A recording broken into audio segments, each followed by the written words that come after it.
Isang mapagpalang araw sa inyong lahat, mga kaibigan. Minsan ba naitanong na ninyo sa inyong sarili, bakit may mga taong tila pinagkaitan ng tadhana?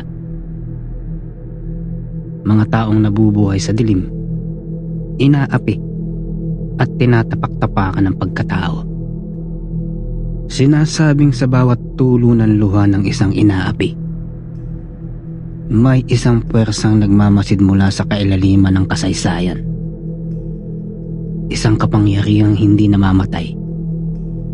Naghihintay lamang ng isang pusong busilak na siyang magmamana ng lihim na karunungan.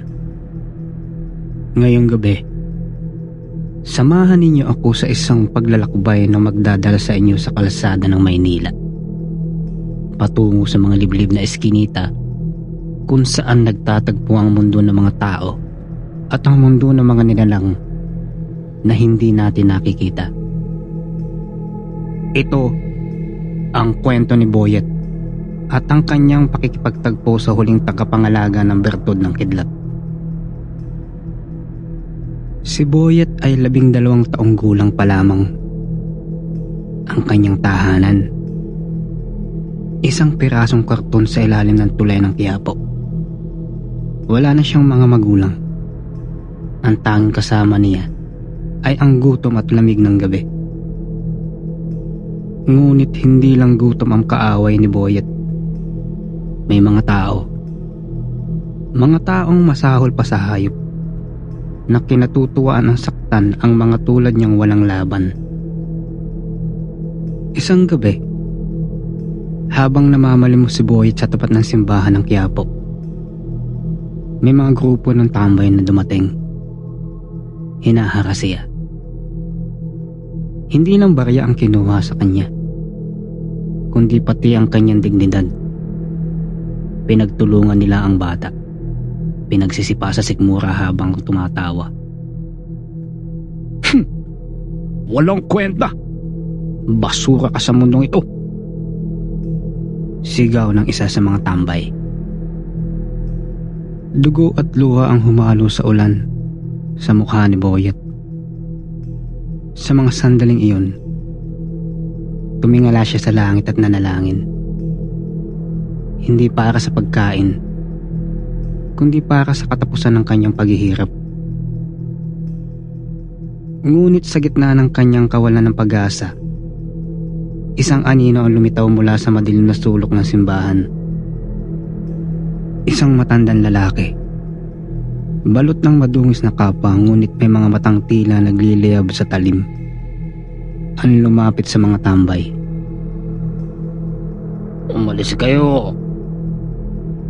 Hindi ninyo kilala ang batang kinakalaban niyo.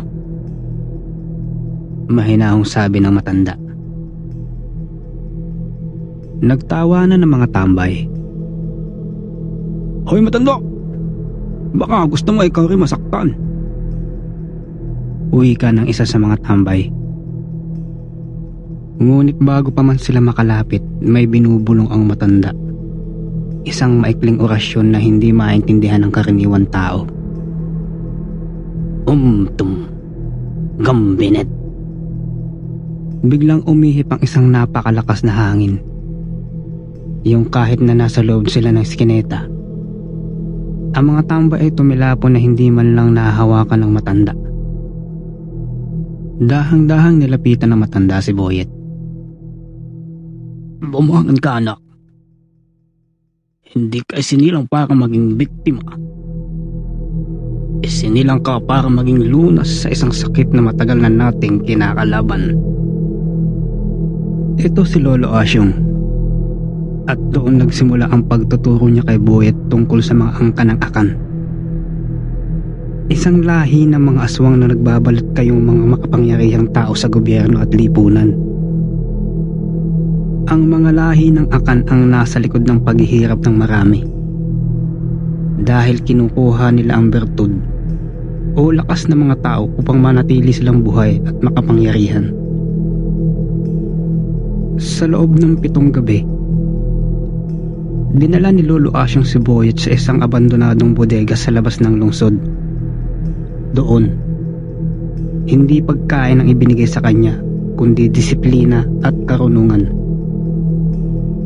Ang unang hakbang, Boyet, ay ang malaman mo kung sino ang tao at sino ang halimaw. Wika ni Lolo Asyong.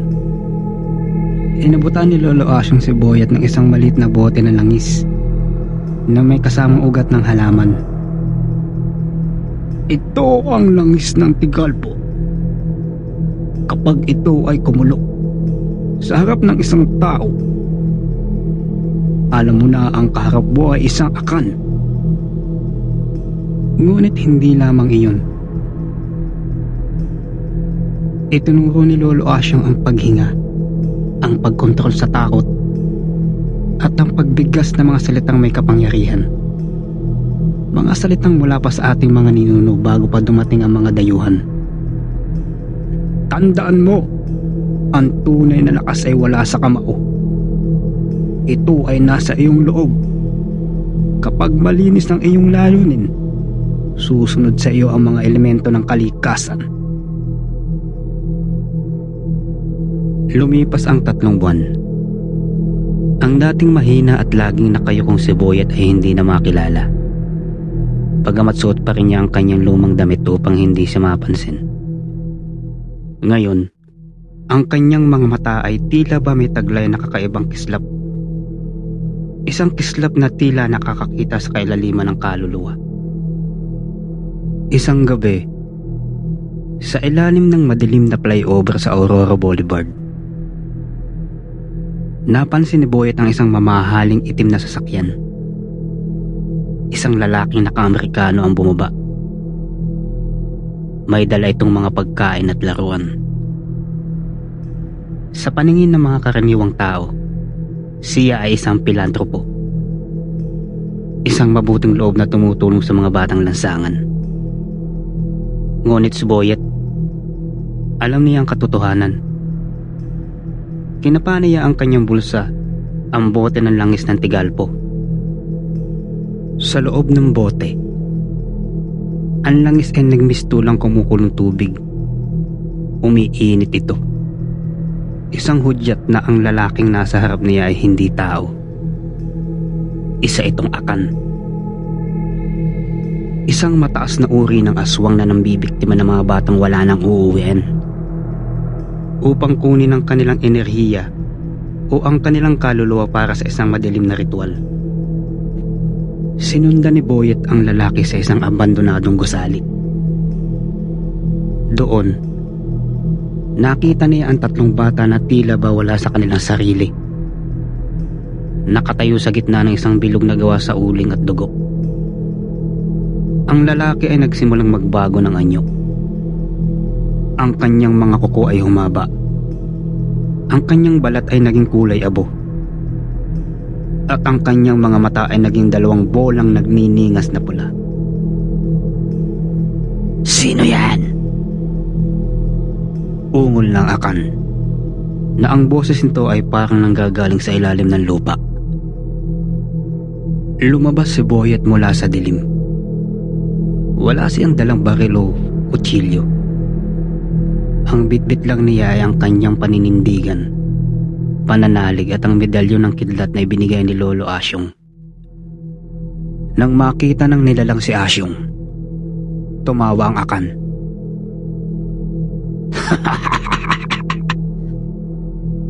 Isang bata. Isang batang pulubi. Ikaw ba ang pinadala na matandang Asyong? Lalapain lang kita. Sa isang iglap, sumugod ang akan. Ngunit sa halip na umiwas, humakbang pasulong si Boyet. Itinaas niya ang kanyang kanang kamay at bumibigkas ng mga orasyon at proteksyon. Elibati, Elibela, Curatis, et Amen. Isang di nakikitang paderang humarang sa halimaw. Tumalsik ang akan nang tumama ito sa liwanag na nagmumula sa dibdib ni Boyet. Hanggang dyan lang ba ang kaya mo? Ikaw ba ang akan? Wikang insulto ni Boyet. Galit na galit ang Akan. Nagpalabas ito ng itim na usok mula sa kanyang bibig. Ang tinatawag na laso ng dilim. Ngunit si Boyet ay hindi natinag. Inilabas niya ang medalyong kidlat. Ang tansong ito ay hindi basta ginto o pilak. Ito ay gawa sa isang bulalakaw na nahulog sa lupa noong una pang panahon. Sa ngalan ng mga ninuno, sa kapangyarihan ng langit at lupa, Dakitab! Sigaw ni Boyet. Isang asul na kuryente ang lumabas mula sa medalyon. Bumalot ito sa mga kamay ni Boyet. Sa bawat suntok at galaw niya, may kasamang dagumdum ng kulog. Ang abandonadong gusali ay nabalutan na nagliliwanag na purong enerhiya. Hindi nagtagal. Ang Akan ay nanghina at naging abo sa harap ng kapangyarihang hindi nito inaasahan. Ang mga bata ay nagising mula sa pagkakahipnotismo at mabilis na pinakawalan ni Boyet. Ilang sandali ang lumipas. Dumating si Lolo Asyong. Mula sa anino, nakangiti ito habang nakatingin sa kanyang alagad. Magaling, Boyet! Ngunit tandaan mo, ito ay simula pa lamang. Ang napatay mo ay isang sundalo lamang. Marami sila.